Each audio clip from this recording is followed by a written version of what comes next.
We begin here. President Cyril Ramaphosa's last Q&A session was marred by the Hawks raid at the National Assembly Speaker's home in Johannesburg. And instead of using the opportunity to emphasise achievements made by his ANC administration, Ramaphosa spent time fielding questions on his administration's commitment to renewing itself. Newzroom Afrika's Juniour Khumalo reports.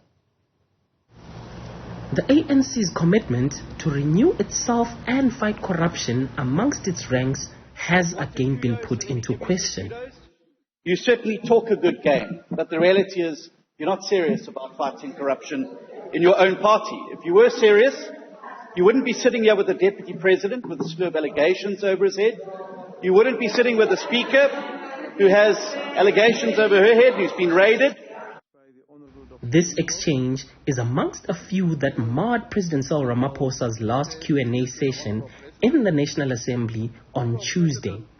An opportune moment for Ramaphosa to outline some of the achievements made by his executive before it made way for the incoming 7th administration was marred by a Hawks raid just hours before the sitting.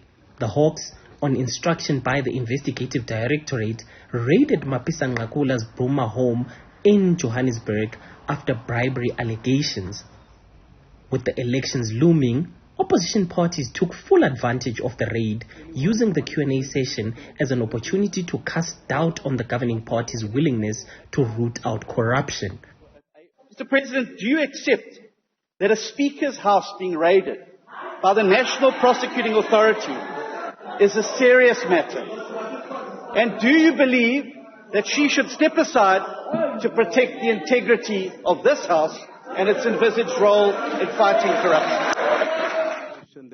Acting Speaker of the National Assembly, Cedric Florek, who himself was implicated in the findings of the State Capture Commission's report, came to Ramaphosa's defense.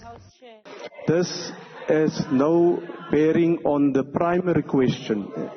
And as all the honourable members, and as we know, a follow-up question must relate directly to the primary question that has been asked.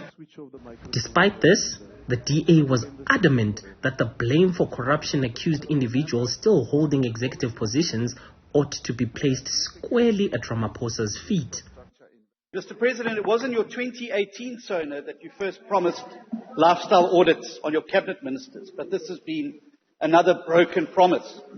If you'd kept your promise, Mr. President, perhaps many of the allegations of egregious corruption against your Deputy President, Mr. Mashatile, would have come to light, and the requisite action could have then been taken. And you can't say it can't be done because the DA showed you it could be done. Alan Windey implemented, in the first 6 months of his term, lifestyle audits on its members. Ramaphosa has earlier announced that after a 6-year delay, his administration would finally implement lifestyle audits. The audits, first proposed during his inaugural State of the Nation address in 2018, would be overseen by the Director General in the presidency. Part of the delay had, among other things, been around which institution would implement the lifestyle audits. After several delays, the issue of lifestyle audits of members of the executive is underway firmly. This process is being led by the Director General, and one of the reasons why we have directed that it should be led by the Director General, it is because even members' interests of executive members are managed by the Director General in her office. Explaining why the State Security or the Special Investigating Unit were not tasked with conducting lifestyle audits, Ramaphosa said the presidency's Director General was already tasked with keeping track of the interests of executive members. For Newzroom Afrika on Channel 405, I'm Juniour Khumalo in Johannesburg.